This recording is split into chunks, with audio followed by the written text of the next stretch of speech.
Hello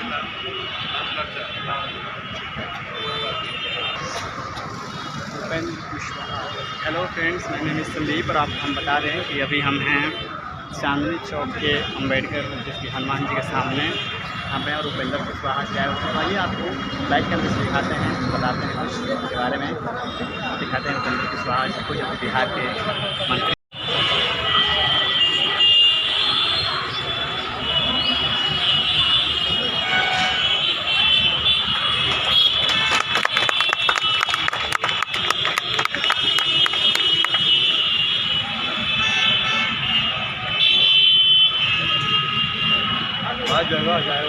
बिल्कुल बिल्कुल जगह बा।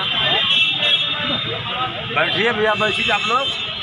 बैठे क्या जाए क्या ना बैठिए, बनवा लेना।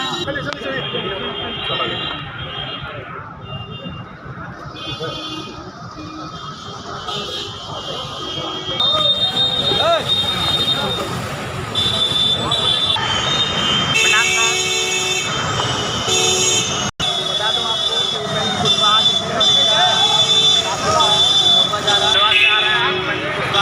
काफिला जा रहा है भभुआ, नाम मंगेश्वरी भभुआ जा रहा है। और ठीक है, वीडियो में एंड करते हैं, मिलता हूँ नेक्स्ट वीडियो में। जय हिंद, वंदे मातरम, जय बजरंग बली।